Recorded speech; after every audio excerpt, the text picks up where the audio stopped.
multiple sources. What they tell us is that they actually started treating him at the airport on the tarmac. It was so serious, and that when they took him to the emergency room, they gave him what they call a save shot, which is an antidote for opiates. Right. And that's from our TMZ Twitter feed. An autopsy is scheduled for tomorrow, but toxicology results might take up to 2 weeks. So surprising to hear that. Our reaction to the death of Prince coming in from the White House. President Obama releasing a statement saying, in part, few artists have influenced the sound and trajectory of popular music more distinctly or touched quite so many people with their talent.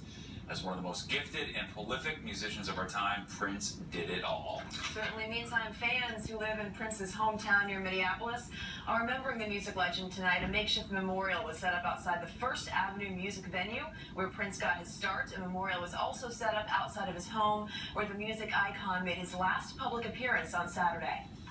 He's given us so much music, and to be able to come here and dance and like we just did Saturday and see him, and it's like nothing else in the world. It's just shocking to lose someone of that great importance. I mean, he completely revitalized the music scene in Minneapolis.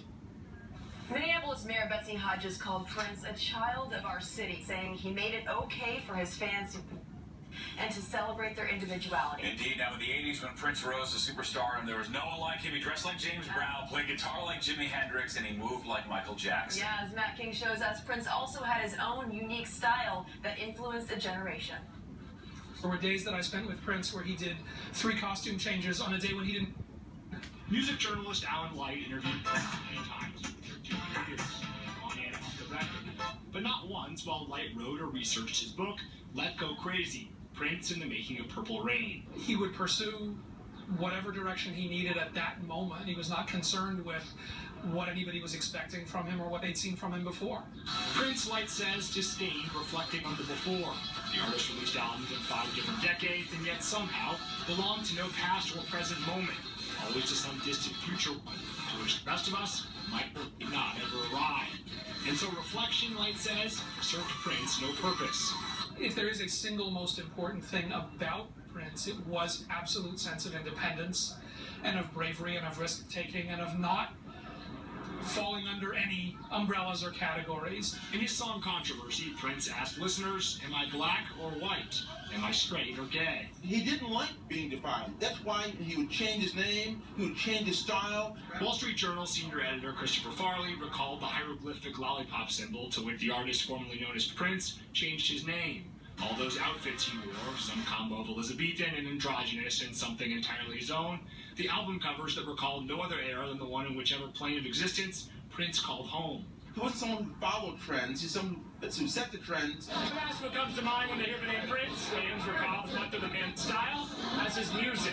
Some sweet cotton candy or something. He just shed all stereotypes and he was just himself. The audacity he had to wear what he did and didn't care what you thought. In all of this constant change, Light says Prince scripted with a goal in mind. Never breaking character, never sacrificing a style unlike any we'd ever seen before.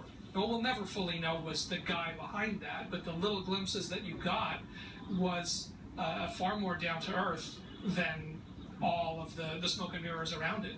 In Harlem, I'm Matt King, Fox 5 News. So many people posting memories of Prince on social media. That's right. A lot of them musicians who wrote about how he influenced their art. Justin Timberlake wrote this long, heartfelt post on Instagram. More than a once-in-a-lifetime artist, just a once-in-forever artist. It would be silly to say that he's inspired our music. It's beyond that. He's somewhere within every song I've ever written. I believe that. Now, I would like to state that this is just in. Prince has died of an overdose of opiates.